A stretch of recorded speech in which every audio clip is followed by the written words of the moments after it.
అమృతాత్మస్వరూపులైన మీ అందరికీ మీ తల్లి అవ్యాజ్యమైనటువంటి మాతృప్రేమను అందిస్తూ ఆపహసృజంతు స్నిగ్ధాని చిక్లీత వసమే గృహే నిచదేవి మాతరం శ్రియం వాసయమే కులే. తన వంశంలో శాశ్వతంగా జగన్మాత యొక్క దివ్య తేజస్సును నిలుపమని వేడుకుంటూ సృష్టి స్థితి లయకారిణైనటువంటి తల్లి కాపాడమ్మ అంటూ ఈ శ్లోకం ద్వారా అమ్మను ఆనందాన్ని ప్రసాదించమనని, వంశవృద్ధిని ప్రసాదించమని వేడుకుంటూ ఉన్నారు. ఈ శ్లోక పఠనం వలన వంశవృద్ధి జరుగుతుంది. పుత్ర పౌత్రాదులందరూ కూడా సుఖ సౌభాగ్యాలతో వర్ధిల్లుతారు. అందుకే ఈ శ్లోకంలో పరమ పావనమైనటువంటి జనని సృష్టిని చేసేటువంటి తల్లిగా మనకు గోచరిస్తుంది. ఆపహ సృజంతు స్నిగ్ధాని, ఆపహ అనగా జలములు. ఈ సృష్టి సర్వము జలస్వరూపం. త్రిపాదస్యామృతం దివి అంటూ సమస్తము జలమయంగా ఉన్నది. అమ్మ సృజించినటువంటి సుందరమైనటువంటి దివ్య లోకంలో ఎంతోమంది మానవులు ఎన్నో మాటలతో చెప్పలేనన్ని కష్టాలు అనుభవిస్తూ ఉన్నారు. అదొక చిన్న లోయ. ఆ లోయలో ఒక చిన్న పల్లి. అది సాయంకాల సమయం, బాగా 7 గంటలు చీకటి పడింది. ఆ ప్రదేశంలో ఒక బీద స్త్రీ గుండెలు బ్రద్దలయ్యేటట్లుగా దుఃఖిస్తూ ఉంది.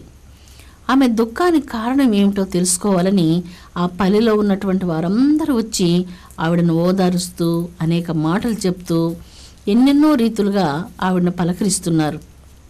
అయితే ఆవిడ తన గుండెలు బ్రద్దలయ్యేటట్లుగా బిగ్గరగా ఏడుస్తూ, నాకు శాంతి లేదు, నా హృదయం బ్రద్దలైపోతుంది, నా దుఃఖానికి అంతం లేదు, నన్ను కాపాడే వాళ్ళు ఎవరూ లేరా అంటూ ఆవిడ ఇంకా దుఃఖాన్ని మరింత తీవ్రంగా అనుభవిస్తూ పొర్లి ఏడుస్తూ ఉంది.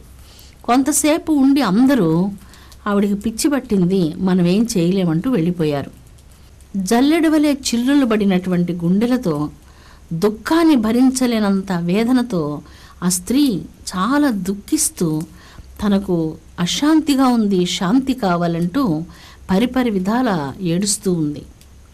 ఈ అశాంతి, ఈ దుఃఖాన్ని ఈ స్త్రీయే కాదు, మనమున్నటువంటి ప్రపంచంలో మన చుట్టూ కోట్లాది మంది ఎంతో దుఃఖాలను అనుభవిస్తూ ఉన్నారు. ఈ దుఃఖాలకు, ఈ అశాంతులకు, ఈ సమస్త సమస్యలకు వీటికి పరిష్కారం లేదా అని మనం చూచినప్పుడు ఒక్కసారి మనం ఆర్ష ఋషి వద్దకు వెళ్దాం. ఆర్ష ఋషి వద్దకు వెళ్ళి మోకరించి భక్తితో నమస్కరిద్దాం. సమస్త అజ్ఞానాలకు, సమస్త దుఃఖాలకు, సమస్త వేదనలకు, సకల సమస్యలకు వీటన్నిటికీ పరిష్కారం చెప్తూ వేద ఋషి మానవుణ్ణి అమృతాత్మస్వరూపుడా అంటున్నాడు. మనమేమనుకుంటున్నాము, మన పూర్వజన్మ కర్మల వలన ఈ పాపాలు, కష్టాలు, క్లేశాలు అనుభవిస్తూ ఉన్నాం, నేను పాపాత్ముడినేనని మన చుట్టూ ఉండేటువంటి వాళ్ళు కూడా నీవు పాపాత్ముడివి, పాపాత్ముడివి, పాపాత్ముడివి అంటూ చెప్తూ ఉన్నారు. కానీ వేద ఋషి ఇలాగా చెప్తున్నాడు, నీవు అమృత స్వరూపుడవు, నీవు పాపివి కానే కాదు, నీవు అమృత స్వరూపుడవు అంటున్నాడు. అవును, నీవు అమృత స్వరూపుడవు. సమస్త దుఃఖాలకు, సమస్త కోరికలకు అవతల కోటాను కోట్ల సూర్యప్రకాశమానమై వెలుగొందుతున్నటువంటి బ్రహ్మాన్ని నేను దర్శించాను. ఆ బ్రహ్మానుభవాన్ని నేను అనుభూతిని పొందాను. నీవు అమృత స్వరూపుడవు, నీవు పాపివి కావు, నీవు నరుడవు కావు అంటూ వేద ఋషి యుగాల క్రితం మానవ జాతికంతటికి అద్భుత సందేశాన్ని ప్రసాదించాడు. ఈ సందేశం పరమాద్భుతమైనటువంటిది. నీవు ఈ జడ శరీరానివి కానే కాదు, పంచభూతాత్మకమైనటువంటి ఈ శరీరానికి కలిగేటువంటి సమస్త సమస్యలన్నీ కూడా కేవలం మానసికమైనటువంటివి, బుద్ధిపరమైనటువంటివి. ఆ వేద ఋషి అనంతమైనటువంటి తన మౌనాన్ని విడిచి అఖండమైనటువంటి తన బ్రాహ్మీ స్థితిలో నుంచి క్రిందకు దిగి వచ్చి మానవులకు శాంతి సందేశాన్ని ఇచ్చాడు. ఆ దివ్యమైనటువంటి శాంతి సందేశం, నీవు పరబ్రహ్మ స్వరూపానివి. మనస్సు, బుద్ధి, అహంకారం వీటికి అతీతమైనటువంటిది నీ ఆత్మ. పంచ ప్రకృతులకు నీ ఆత్మ అతీతమైనటువంటిది. ప్రకృతులన్నీ కూడా ఆత్మకు దాస్యం చేస్తాయి. నీవు పరబ్రహ్మానివి అంటూ ఆ వేద ఋషి మానవ జాతికి అద్భుతమైనటువంటి అమృత సందేశాన్ని ప్రసాదించాడు. ఈ అమృత సందేశాన్ని ఎవరైతే తమ హృదయంలో నిలుపుకుంటారో, భగవత్ చైతన్యాన్ని ఎవరైతే ధ్యానిస్తారో, వారి హృదయంలో సంపుటిత శ్రీ సూక్తంలో మనం ఏ శ్రీమన్నారాయణి అంటూ కొలుస్తున్నామో, సృష్టి స్థితి లయములకు అతీతమైనటువంటిదై సకల బ్రహ్మాండ భాండాలన్నిటినీ తన యందు ధరించి భరించి పోషించుచున్నటువంటిదై, ఏ జగజ్జనని సృష్టి స్థితి లయాలకు అతీత స్వరూపిణియో, ఏ కన్న తల్లి త్రిమూర్తులకు కూడా సాక్షాత్తు తల్లియో, అటువంటి పరబ్రహ్మమై యొక్క దివ్య తేజస్సే శ్రీ సూక్తము అన్నటువంటి మంత్ర శబ్ద రూపంగా మనం ప్రార్థిస్తూ ఉన్నాం. ఆ ప్రార్థన హృదయంలో ఉన్నటువంటి సకల వేదనలను నశింపచేయగలదు, సమస్త పాపాలను దూరీకృతం చేయగలదు. ప్రార్థన వలన మనసు తేలికబడుతుంది, సమస్త బాధలు పరిహారమైపోతాయి, హృదయం శక్తి సమన్వితమవుతుంది, హృదయం ఆత్మప్రకాశవంతమవుతుంది. అందుకే తనలో ఉన్నటువంటి సముజ్వలమైనటువంటి శక్తిని గ్రహించేటువంటి విద్య కావాలి. ఆ విద్యయే బ్రహ్మ విద్య. తనలో ఉన్నటువంటి సముజ్వలమైనటువంటి శక్తిని గ్రహించే విద్య ఈనాడు మానవ జాతికి కావాలి. అవును, ఆ పవిత్రమైనటువంటి విద్యను అందరం నేర్చుకోవాలి. ఆ విద్యయే బ్రహ్మ విద్య. తాను బ్రహ్మము అన్నటువంటి జ్ఞానాన్ని పొందే విద్య బ్రహ్మ విద్య, మహావిద్య, శ్రీ విద్య. ఆ విద్యను ఎవరైతే అభ్యసిస్తారో వారి హృదయంలో అద్భుతమైనటువంటి శక్తి ప్రాదుర్భవిస్తుంది. సమస్త భయాలు, బలహీనతలు నశించిపోతాయి. ఈ లోకంలో చాలామంది నాకు భయం భయం భయం అంటూ ఉంటారు. ఏ పని చేయాలన్నా, ఎవరితో మాట్లాడాలన్నా, ఏ ఒక కార్యం ప్రారంభించాలన్నా ప్రతి విషయానికి వెనకడుగు వేస్తూ ఉంటారే కానీ ధైర్యంగా సాహసంగా ముందుకు అడుగు వేయలేకపోతూ ఉంటారు. ఈ భయానికి కారణం ఏమిటంటే ద్వైత భావం. ఈ భయాన్ని నశింపచేసే సముజ్వలమైన విద్య ఆత్మ విద్య, బ్రహ్మ విద్య. అవును, బ్రహ్మ విద్యను అభ్యసించాలంటూ వేద ఋషి కోరుతూ మానవ జాతి ముందుకు వచ్చారు. ఆ బ్రహ్మ ఋషి అనంతమైనటువంటి సమాధి స్థితిలో ఉండేవారు.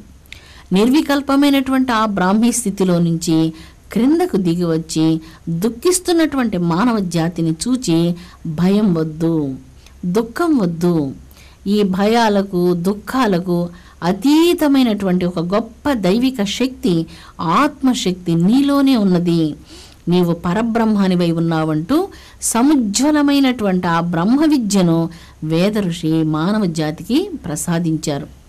500 సంవత్సరాల క్రితం విద్యారణ్య స్వామి వారు ఈ శ్రీ సూక్తానికి చక్కని వివరణ భాష్యాన్ని ఇచ్చారు.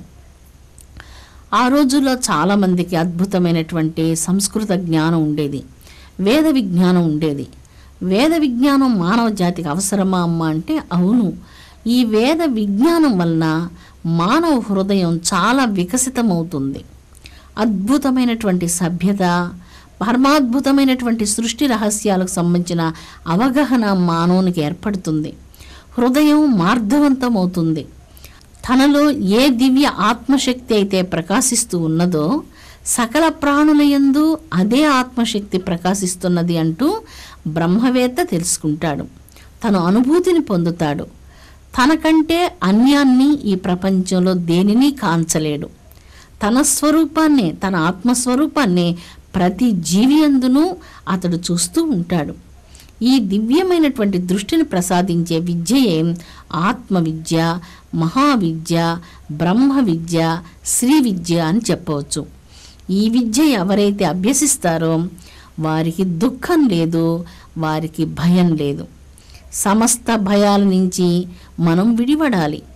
భీతి రాహిత్యమైనటువంటి స్థితికి మనం చేరుకోవాలి.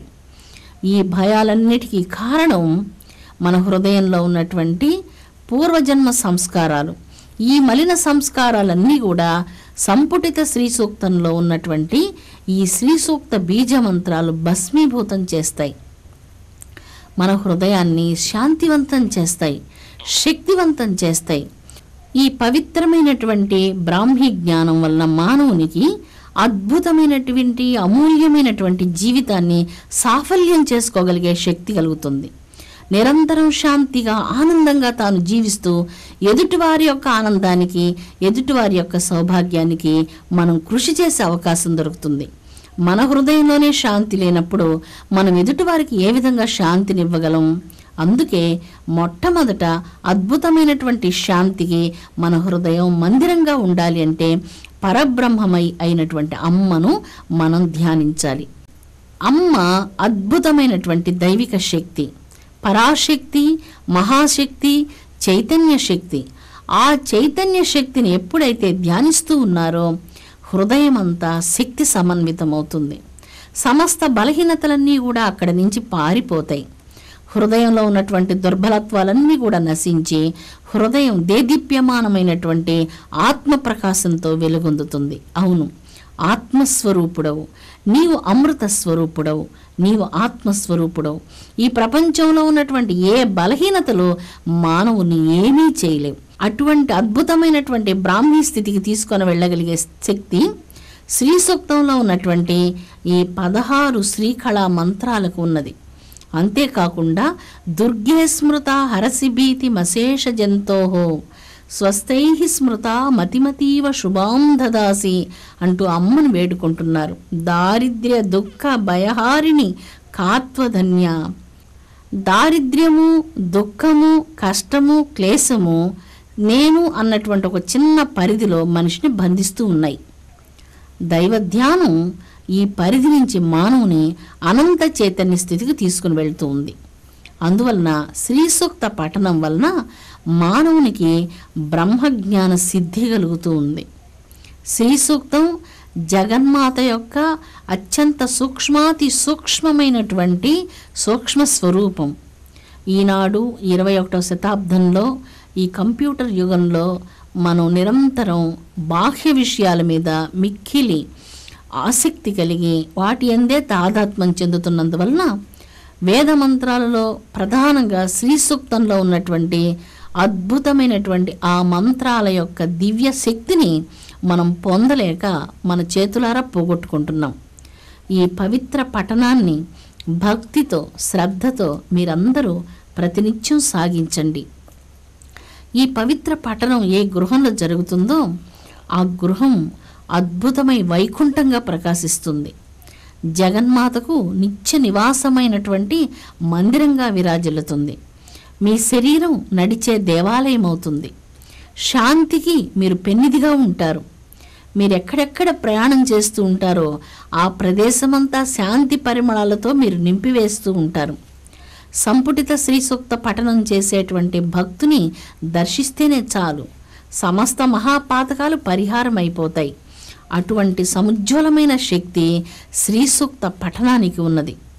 అందులో దుర్గా మంత్రంతో, లక్ష్మీ మంత్రంతో సంపుటీకరణం చేయబడినందువలన ఈ సముజ్వలమైనటువంటి శ్రీ సూక్తం మహోత్కృష్టమైనటువంటి శక్తిని సంతరించుకొని పఠించేటువంటి భక్తుని ఆ వాక్కుని, జీవితాన్ని, సర్వస్వాన్ని పవిత్రీకరించి మహాశక్తి సమన్వితం చేస్తూ బ్రహ్మజ్ఞాన సిద్ధినే ప్రసాదిస్తుంది.